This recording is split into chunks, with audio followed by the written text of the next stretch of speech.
A paz do Senhor a todos. Hoje aprenderemos com a lição de número 4. O tema desta lição é Elias ouve a voz de Deus. A data desta lição é 22 de julho de 1934. A leitura bíblica está no livro de 1 Reis, capítulo 19, verso 9 ao 18. E a leitura bíblica diz: E ali entrou numa caverna e passou ali a noite. E eis que a palavra do Senhor veio a ele e lhe disse: Que fazes aqui, Elias? E ele disse: Tenho sido muito zeloso pelo Senhor Deus dos exércitos, porque os filhos de Israel deixaram o teu concerto, derribaram os teus altares e mataram os teus profetas à espada. E eu só fiquei, e buscam a minha vida para me tirarem. E ele lhe disse: Sai para fora e põe-te neste monte perante a face do Senhor. E eis que passava o Senhor, como também um grande e forte vento que fendia os montes e quebrava as penhas diante da face do Senhor. Porém, o Senhor não estava no vento. E depois do vento, um terremoto. Também o Senhor não estava no terremoto. E depois do terremoto, um fogo. Porém, também o Senhor não estava no fogo. E depois do fogo, uma voz mansa e delicada. E sucedeu que, ouvindo-a, Elias envolveu o seu rosto na capa e saiu para fora, e pôs-se à entrada da caverna. E eis que veio a ele uma voz que dizia: Que fazes aqui, Elias?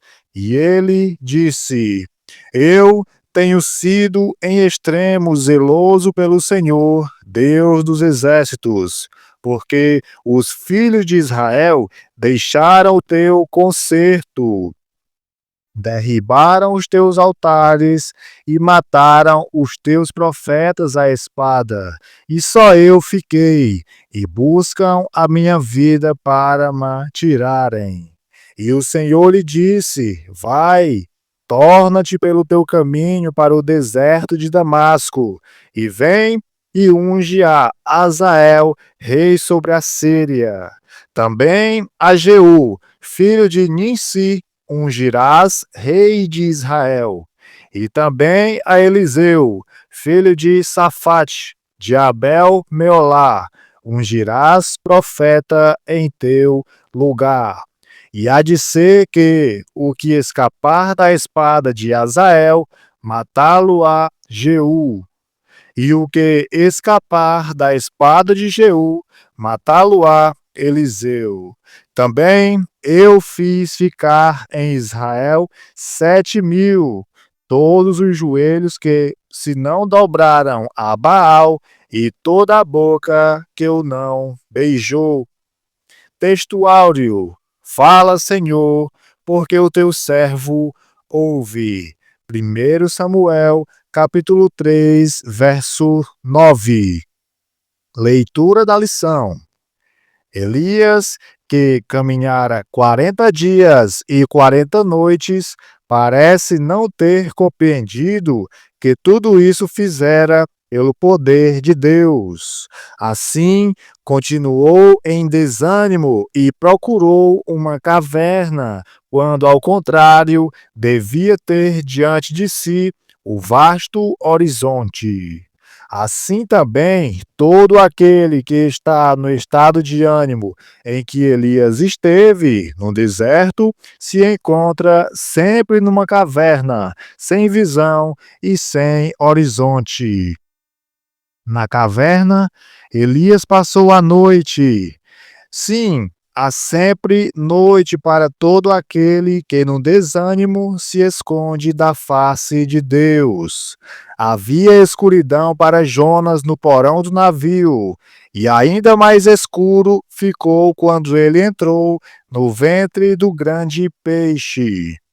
Elias teve suas razões para estar na caverna, como Jonas teve as suas para fugir da sua missão a Nínive. Mas tudo isto que o homem apresenta como razão, nada vale diante de Deus.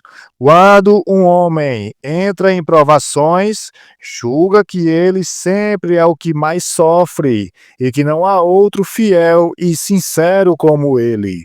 Vemos que Elias caiu nas mesmas considerações.